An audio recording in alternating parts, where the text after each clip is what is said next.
Buenas tardes, espero se encuentren bien. Bueno, hoy vamos a dar la primera parte del módulo 3, la producción del espacio en Argentina, y para ello hemos tomado como base los documentos bibliográficos que tienen para su lectura, el Plan Estratégico Territorial Argentina del Bicentenario, que es un avance al año 2008, y los lineamientos estratégicos para la región metropolitana de Buenos Aires, producido en el año 2007. Ambos documentos son parte de una intención del Estado de generar la planificación del territorio y son instrumentos de estudio que tuvieron luego sucesivos documentos complementarios.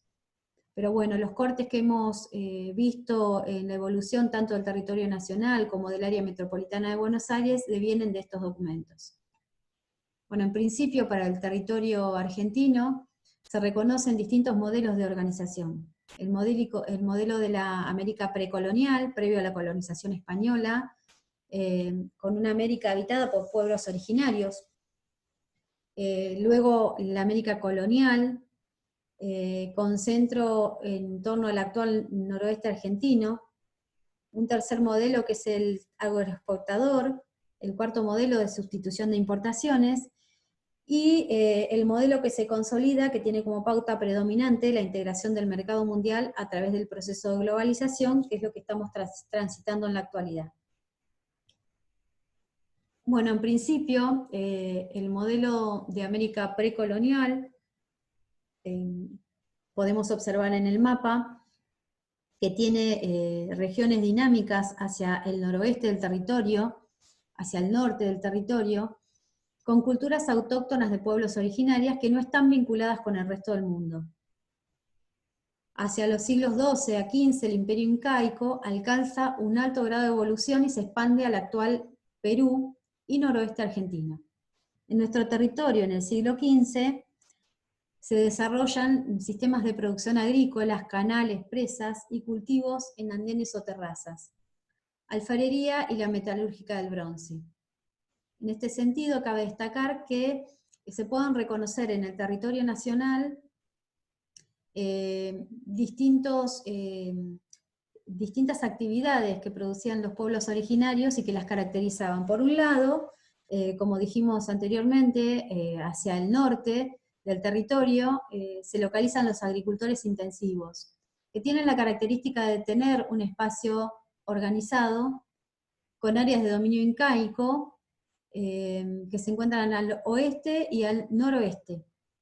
Tienen un sistema político-administrativo, infraestructura de comunicaciones, sedentarización, es decir, un poblamiento en aldeas y una mayor densidad de población. Por el otro lado, aquellos pueblos originarios dedicados a la recolección, pescadores, cazadores, están distribuidos en el territorio nacional, hacia el sur, hacia el centro y sur, y no podemos decir que no tienen un territorio organizado, son tribus nómadas, recolectores, cazadores, pescadores, realizan grandes desplazamientos en núcleos de pocos individuos dispersos en el territorio y están sometidos a la naturaleza.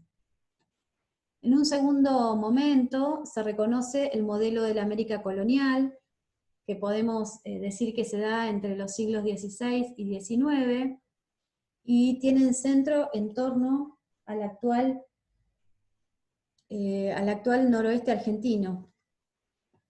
Acá pueden identificar que se clasifican como regiones dinámicas con ejes de articulación entre sí.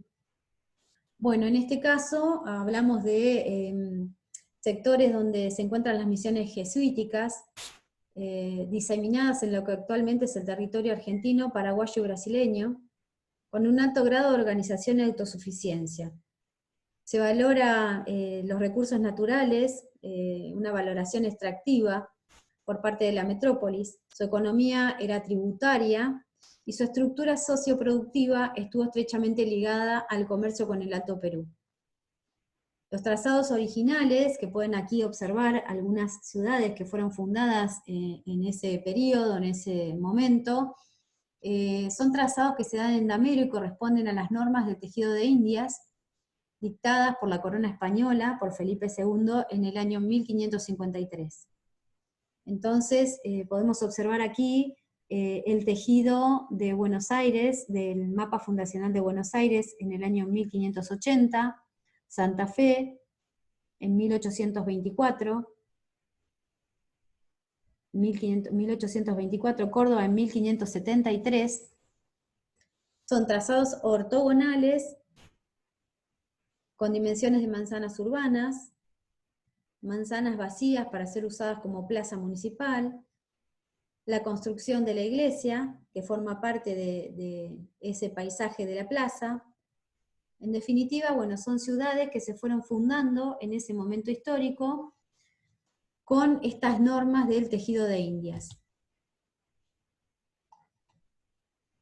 Un tercer modelo de principios del siglo XX, que es un modelo de concentración de la población, los recursos y las inversiones en la región pampeana, básicamente en el AMBA.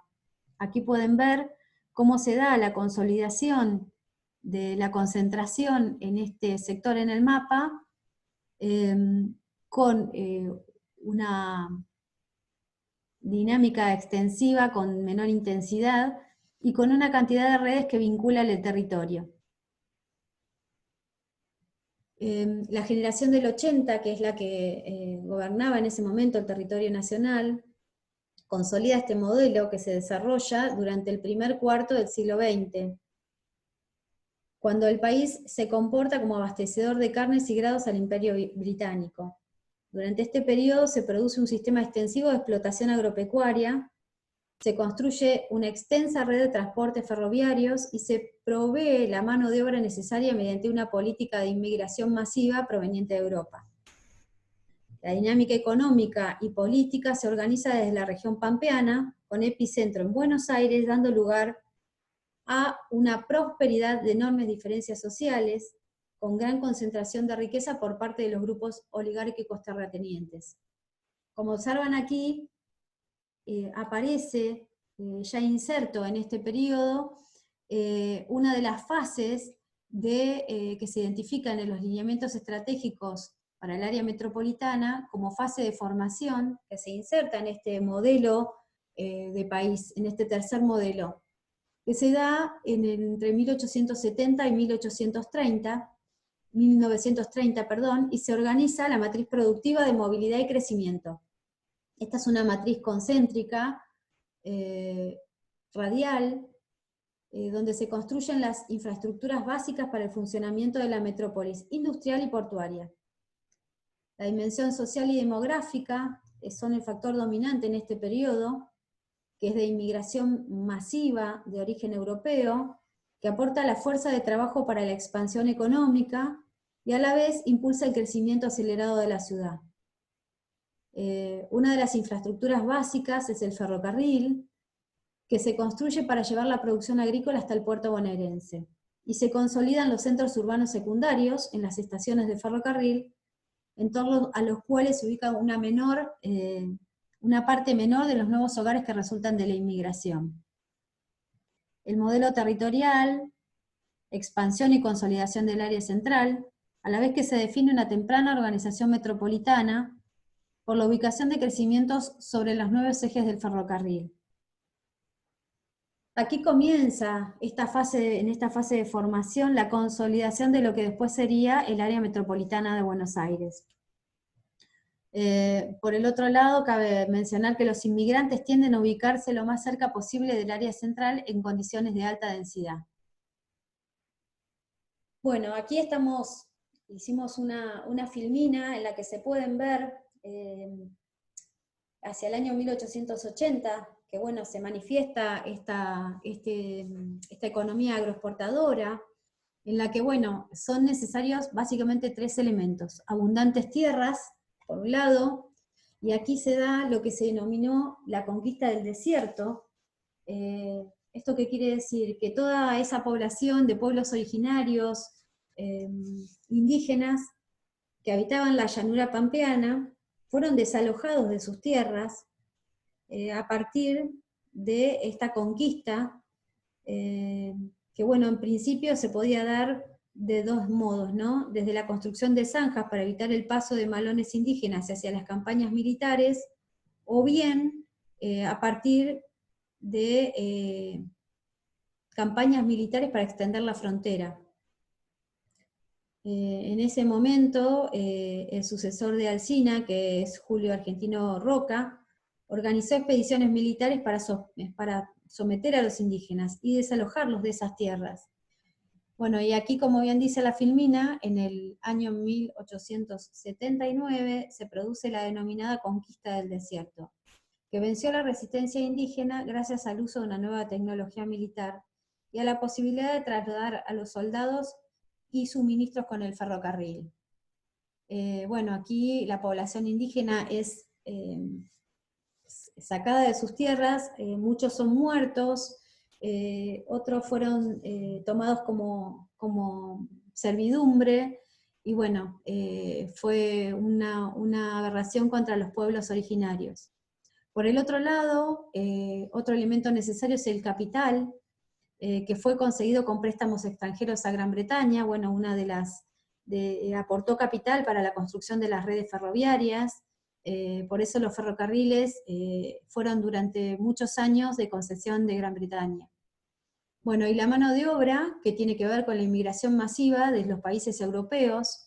Desde nuestro país se implementa una política de inmigración con distintas promociones. Está el Hotel de los Inmigrantes, tienen posibilidades que se venden en Europa para mudarse a vivir a nuestro país, para poder generar y fortalecer este modelo agroexportador.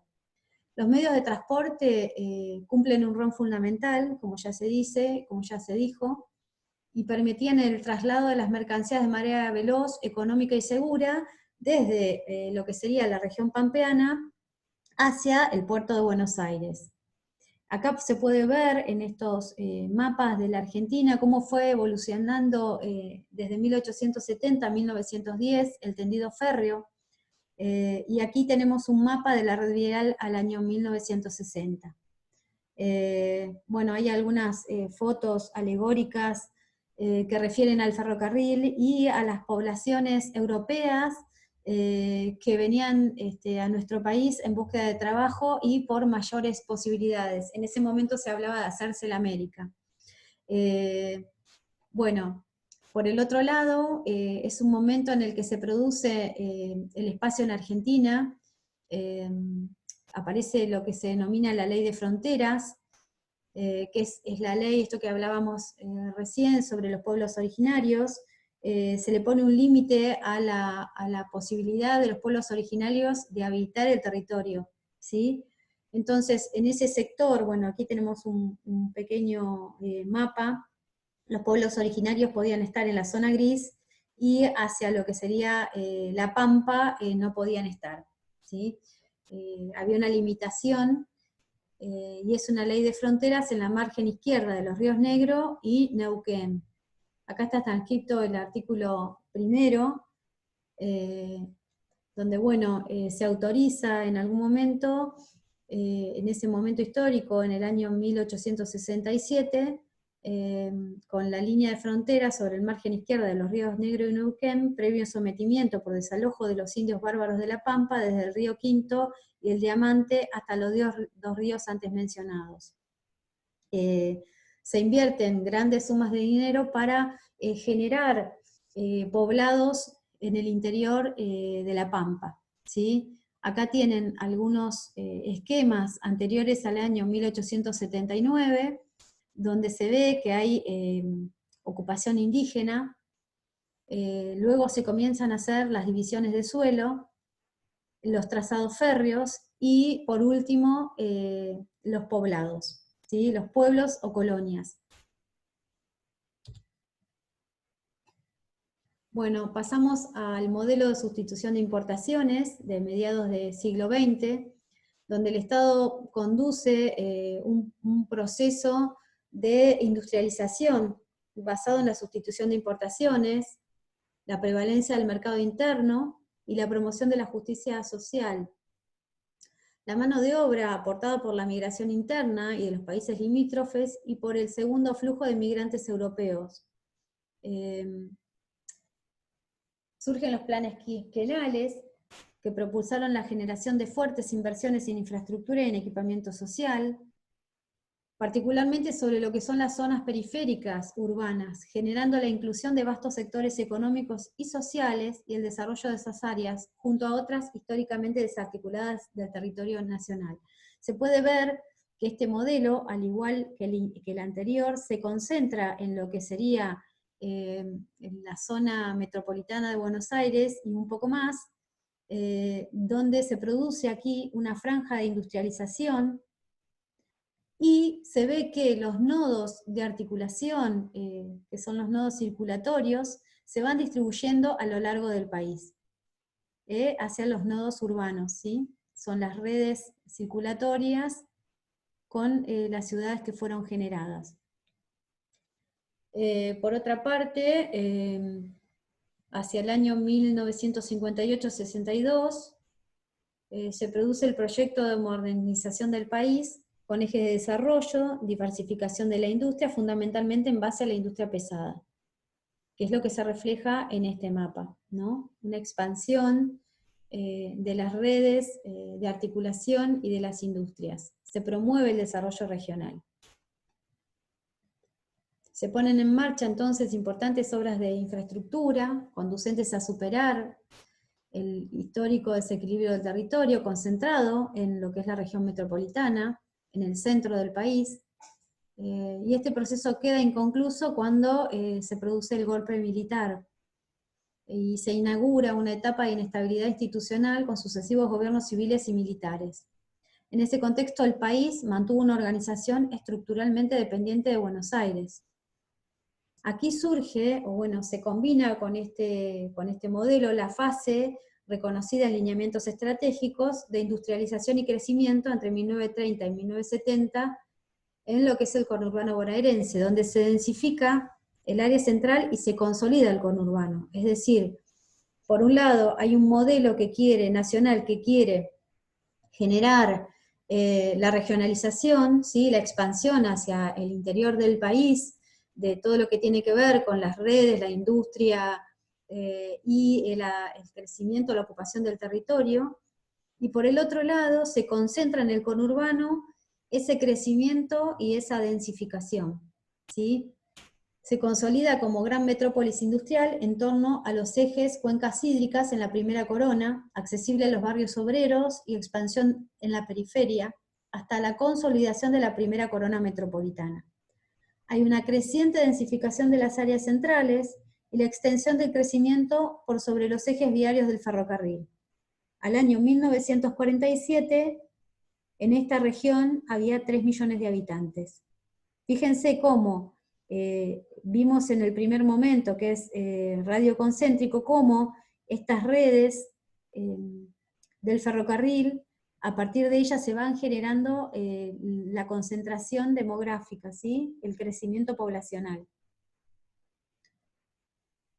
Bueno, se reconoce entonces entre 1970 y 1990 la crisis del modelo y la transición, ¿sí? Dentro de este modelo de país, en este momento histórico en el que se produce el golpe militar en Argentina, el libro de lineamientos establece, digamos, un periodo de transición y crisis entre el 70 y el 90, con desindustrialización, decadencia del centro, precarización de las periferias y nuevos modos de crecimiento. ¿Qué sucede en este caso, en este momento, en lo que es la región metropolitana de Buenos Aires?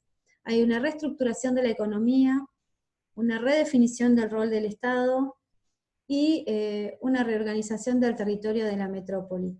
Crece la desigualdad social, que es más rico, y los sectores empobrecidos empobrecen aún más, y son excluidos con las nuevas dinámicas de crecimiento. Quedan abandonadas las instalaciones industriales, el Estado abandona sus funciones de planificación, retrocede en materia de regulación y de controles, y deja de lado las políticas de desarrollo social urbano que contribuyen al desarrollo progresivo y la sostenibilidad de las periferias populares. El modelo emergente marca la creciente segregación socioespacial y una economía que se fragmenta hacia los extremos, los enclaves globalizados por un lado y las áreas marcadas por la concentración de la pobreza y la economía informal por el otro. Estos espacios urbanos de clases medias y trabajadoras se deterioran por efecto de la desinversión, la pérdida de actividades industriales y comerciales y el empobrecimiento de sus habitantes. Por el otro lado, en este momento, en este periodo, surgen obras de conexión vial regional. Hay una fuerte impronta sobre las infraestructuras y la inversión en autopistas. Y bueno, ¿qué sucede? Acá tenemos algunos ejemplos en este periodo, estas desigualdades sociales, de concentración de la riqueza, con estas redes, en lo que tiene que ver con el territorio, estas redes viales, estas autopistas, posibilitan la generación de grandes centros comerciales. Bueno, aquí tenemos algunos identificados, por ejemplo en La Plata, que es el tema que vamos a ver en un ratito. Identificamos en Camino Centenario y Belgrano estos dos hipermercados que surgen en este periodo, al igual que los parques industriales que también surgen en este periodo. Aquí hemos marcado parques industriales de Almirante Brown, de Pilar y La Plata. Se incrementan, digamos, crecen los barrios vulnerables, lo que son los asentamientos y barrios o villas de emergencia, crecen en dimensión, se densifican, se extiende su crecimiento. Aquí tenemos una imagen de La Plata, el Arroyo El Gato, en ese periodo. Y por el otro lado, y en contraposición con lo que es el incremento de los barrios vulnerables, también se generan en el territorio las urbanizaciones cerradas. Aquí hemos puesto el ejemplo de el barrio Abril y el barrio Hudson de Berazategui, que se dan en torno a la ruta provincial número 2 y la autopista de Buenos Aires-La Plata, con la cual se conectan. O sea, en torno a estas vías rápidas de circulación se generan estos sectores de grandes centros comerciales, los parques industriales, las urbanizaciones cerradas, y en torno a ellas y a los, muchas veces a lo que son esos espacios que son del Estado, que están en torno a las autopistas, se producen urbanizaciones o se incrementan las urbanizaciones en barrios vulnerables. Bueno, y hay un modelo actual que se reconoce en el Plan Estratégico Territorial, donde se establecen distintas categorías, con mayores regiones metropolitanas y porcentaje de mayor población urbana, digamos son estos verdes oscuros y los verdecitos, donde se generan los mayores núcleos de población, pero fíjense que siempre, digamos, esa población se sigue concentrando en la zona central de la República. En una categoría B, con colores beige y naranja clarito, se identifican los sistemas urbanos, rurales, más desarrollados, estructuradores del modelo histórico agroexportador, que conforman redes de centros con niveles medios o altos de integración y cobertura de servicio. Y por el otro lado, en una categoría C, que son estos tres ítems que se dan hacia el norte y hacia el sur y el centro este de la República Argentina, se incluyen las dinámicas y organizaciones territoriales de menor intensidad de ocupación humana, con una baja integración territorial, y niveles de explotación extensiva del suelo. Con relación a lo que es el área metropolitana de Buenos Aires, ya hemos identificado estas tres fases, y en el modelo actual, fíjense, que sería este, que tiene que ver con la inserción global y la reestructuración económica y socioespacial de la región metropolitana, que coincide con el último modelo que se da a nivel nacional. Recién en este momento histórico se incorpora a la región metropolitana lo que sería la región capital, conformada por La Plata, Berisso y Ensenada. En los anteriores fases o modelos, la región capital no estaba incorporada. ¿Qué quiere decir esto? Que ha habido una extensión del crecimiento, tanto con lo que tiene que ver con la conectividad, el proyecto, por ejemplo, de la autopista Buenos Aires-La Plata es de los años 30, pero se consolida en los 90, es una de las autopistas que se consolida. Si bien ya había que lo vamos a ver más adelante, había, digamos, una mirada hacia lo que es Buenos Aires y la región metropolitana, lo que es el centro del país, desde La Plata, se termina de consolidar con este eje de la autopista Buenos Aires-La Plata, que bueno, que unificó este territorio que se encontraba hasta el momento todavía fuera del área metropolitana. Bueno, aquí tenemos algunas de las iniciativas en planificación. La última son los lineamientos estratégicos de la provincia de Buenos Aires, donde se identifican las matrices de crecimiento, una matriz productiva y una matriz ambiental, y le anteceden una cantidad de organismos, por ejemplo el CONAMBA, que es la Comisión Nacional del Área Metropolitana, creada en 1984 y funcionó hasta 1997. Se generan entre el 87 y el 91 el Plan Trienal de Gobierno, estudios del conurbano bonaerense, el Plan Urbano Ambiental de la Ciudad de Buenos Aires, es decir, no nos vamos a explayar sobre herramientas de planificación que se han producido, que estaría bueno que en algún momento las podamos ver, porque bueno, en esta última fase o en este último periodo, estas son las que se reconocen. Bueno, ahora vamos a pasar a lo que tiene que ver con la fundación de la Ciudad de La Plata, específicamente en este último momento. Tenemos en una fase que va desde el año 1862 y 1880 la fundación de localidades en la provincia de Buenos Aires. Estas localidades, hasta principios del siglo XIX, existen pocas ciudades en la actual provincia de Buenos Aires, pero cambia radicalmente a partir de la independencia del país en el año 1816. El gobierno decide ocupar y poner en producción un extenso territorio para activar la exportación. Estamos acá en este periodo de una Argentina agroexportadora, y se necesita entonces de ordenar y organizar este territorio. Arranca entonces una de las empresas urbanizadoras más singulares, la fundación de 100 ciudades en algo menos de un siglo, como base para la construcción de un país moderno y republicano. Aquí pueden observar en el esquema cómo va avanzando, digamos, desde el año 1810 hasta 1880, la fundación de distintas ciudades en el territorio, cómo se va expandiendo en el territorio provincial. En ese marco, y particularmente a partir de la federalización de Buenos Aires, que se da en el año 1880, es necesario crear una región, una ciudad capital provincial, la ciudad de La Plata. En este sentido, antes de esta situación, estalló un conflicto armado entre el Ejército Nacional y las milicias bonaerenses, y luego de sangrientos combates, las tropas nacionales vencieron a las bonaerenses y se inician las negociaciones de paz. En el año 1880, la ciudad de Buenos Aires fue finalmente declarada capital federal de la República Argentina. ¿Qué sucede en ese momento? Es necesario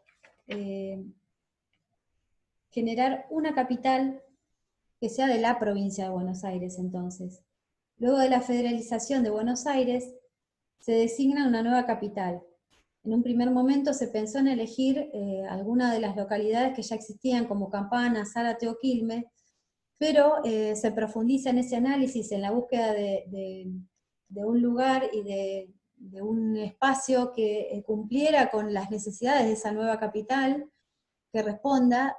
Aquí vamos a citar a Dardo Rocha, que plantea que la ciudad capital tiene que responder a su desenvolvimiento y a su destino, debe ofrecer fácil acceso a los hombres y a los intereses a los que está llamada a servir. consultar la higiene que se impone, en primer término, en nombre de la existencia, las conquistas del arte que eleva el sentimiento de lo bueno y lo bello, y los adelantos de la industria que agiganta la producción y los transportes. En ese marco se elige como lugar para la fundación de la ciudad de La Plata el sector de lo que es la Ensenada de Barragán.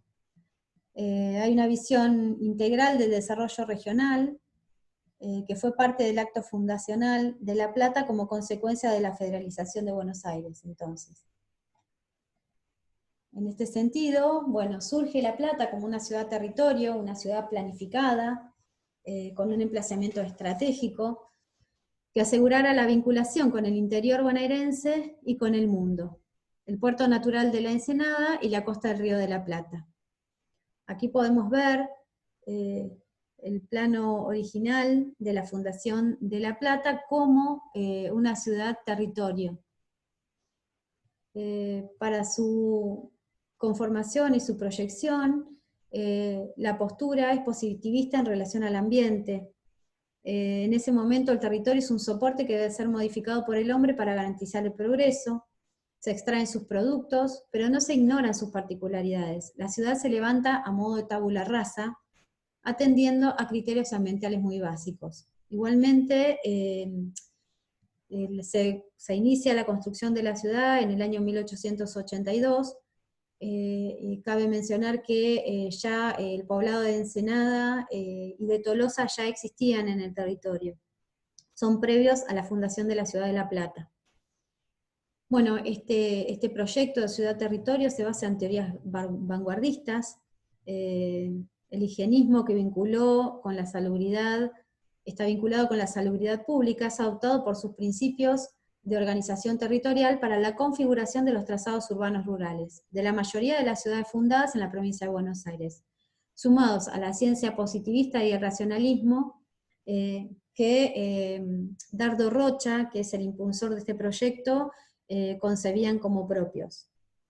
El proyecto de ciudad-territorio fue acompañado por un fuerte carácter simbólico para cumplir con los roles que le tocaba asumir: político, administrativos, institucionales, físico-ambientales y socioculturales.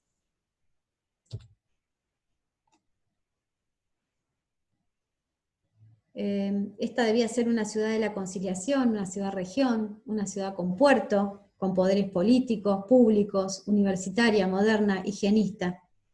Aquí tenemos un esquema de la ciudad de La Plata, de lo que era la región, que no era la ciudad de La Plata, sino que también incluía Berisso y Ensenada como parte de su proyecto.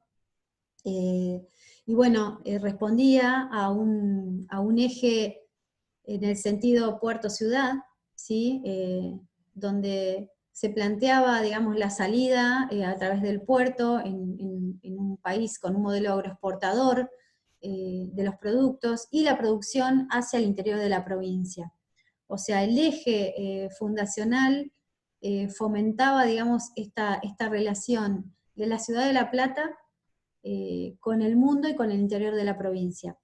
¿Sí? Es una ciudad-región, una ciudad contextualizada, con un casco fundacional y un entorno regional. Se proyecta como una ciudad ideal, con una gran ciudad capital que conlleva la experiencia previa de la historia de las ciudades europeas. La ciudad de la revolución industrial, las teorías utópicas de Fourier, Garnier, que buscaban dar solución a múltiples problemas con un enfoque de lo que hoy llamaríamos sustentabilidad. Es decir, ya se traía para la proyección de esta ciudad las experiencias europeas, y sobre esa base se proyecta. Con relación a lo que es el casco fundacional, podemos decir que lo podemos llamar también cuadrado fundacional. Este casco tiene una idea de límite o separación con lo que es el resto, que sería en la región, y se separa a partir del bulevar de circunvalación, que tiene 100 metros. ¿Sí? Aquí tienen el trazado del casco fundacional. Esta circunvalación de 100 metros lo separaba de todo lo que era el entorno regional o rural. digamos, el proyecto se define con un eje institucional, donde se localizarían los edificios públicos, el Palacio de Gobierno, la Catedral, la Administración de Justicia. Este eje se da en torno a lo que serían las calles 51 y 53.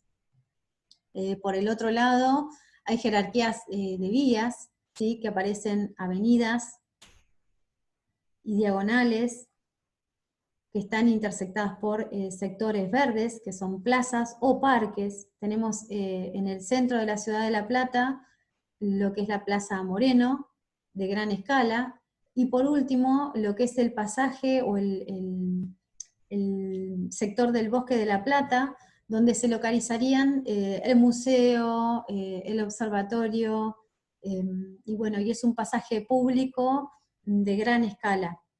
Cabe mencionar que bueno, los espacios verdes proyectados para la ciudad de La Plata como parte de esa idea de higienismo y de salubridad, fueron perdidos en el tiempo, es decir, bueno, las superficies de espacios verdes eran mucho mayores y en el tiempo se fueron consolidando urbanizaciones sobre esos sectores. Rige una composición en manzanas de 120 metros de lado.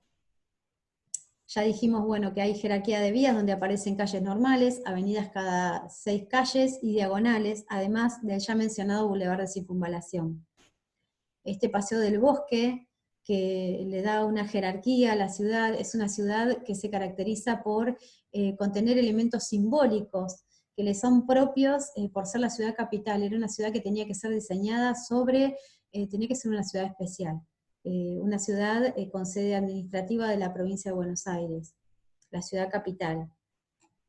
Bueno, aquí hay una síntesis de distintos periodos en los que se fueron generando, está hecho sobre el casco fundacional, ¿no? Del periodo de 1882 a 1914, que es el fundacional, es cuando se empieza a poblar la ciudad de La Plata con inmigrantes extranjeros. Hay normas para esa ocupación del territorio, para las construcciones.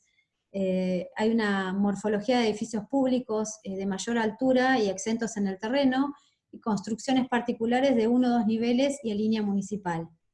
Lo primero que se genera, digamos, el casco fundacional, lleva consigo la construcción de los edificios fundacionales, y hacia los lados y desde el centro, que es la Plaza Moreno, hacia los bordes, se comienza la consolidación y la ocupación del territorio. Luego, hasta el año 1915 y 1930, se consolida el casco urbano de la ciudad de La Plata. Aquí tienen algunas tipologías características de ese momento, y de los edificios fundacionales, aquí tienen el ferrocarril y la estación de ferrocarril. Por el otro lado, entre 1931 y 1955, se produce el primer periodo de transformación morfológica, que se va hacia una vivienda en altura.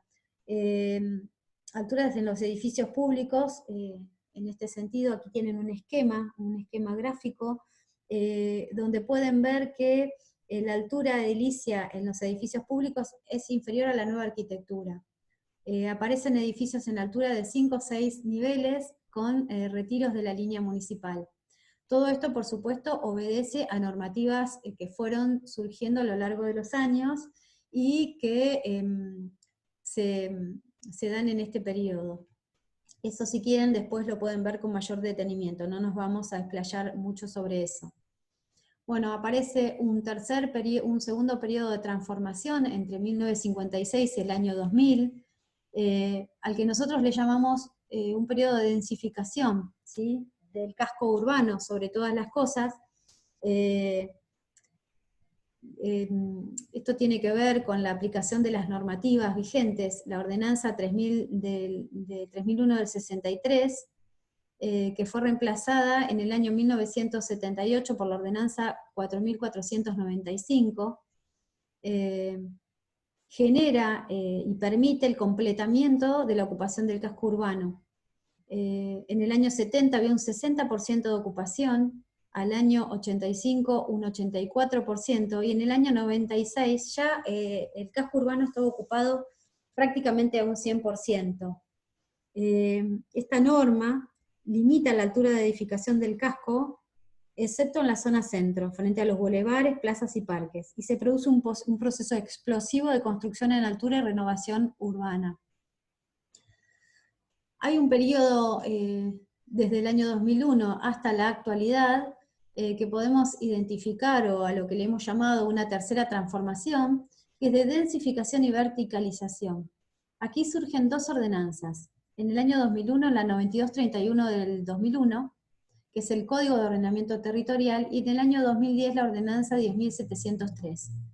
A partir de su aplicación se intensifican, ustedes vayan viendo los esquemas muy generales que tenemos aquí, donde se intensifican los indicadores constructivos, en particular en el casco.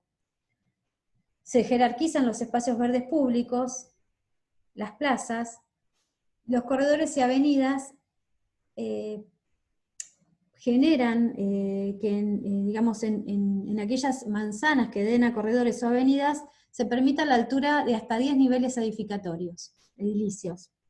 Con lo cual, como pueden ver aquí, este es un proceso en el que se fue transformando la ciudad en los primeros tiempos de la aplicación de la Ordenanza 9231, donde empiezan a consolidarse distintos edificios a lo largo del eje de la avenida 44. ¿Qué sucede en este periodo? Se termina de consolidar lo que es el área central de la ciudad de La Plata, y aumentan las densidades y las alturas.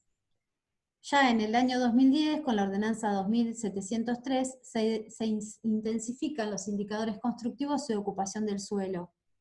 Ya no se percibe el eje fundacional, por el contexto construido de gran altura, de 10 niveles o más, si se aplicaban los premios, por la localización de edificios particulares en parte del mismo. La ordenanza 10.703, entonces, del año 2010, incrementó los indicadores urbanísticos de la norma anterior. La ciudad crece por densificación y verticalización, y desaparece definitivamente el corazón de manzana. Bueno, esta es la evolución que ha tenido el casco hasta nuestros días. Y por el otro lado, bueno, aquí como cierre de esta clase, nos interesa que ustedes vean cómo en un momento esta ciudad puerto, que tenía una relación del río, del puerto, la ciudad y la pampa, en algún momento muta este primer modelo, este primer modelo que tiene que ver con su origen agroexportador, y comienza a tener un eje que se dirige a lo que es la ciudad de Buenos Aires. ¿Sí? Cómo fue la evolución en el tiempo, cómo fue la huella urbana, ¿sí? Con una consolidación en el área central, se fue expandiéndose a los bordes, y cómo se fueron poblando en los distintos periodos históricos, y se fue extendiendo la mancha urbana. Aquí la pueden ver, este es el casco fundacional, y fíjense que desborda totalmente al casco esa mancha urbana y ese crecimiento. Entonces podemos decir que el modelo fundacional se modificó en función de los cambios sucesivos en las distintas fases de formación. En las distintas fases, la de formación, la de industrialización y crecimiento, en el momento de crisis y transición en el periodo del golpe militar, y en el de la inserción global. Bueno, hasta aquí llegamos. Muchísimas gracias por su atención.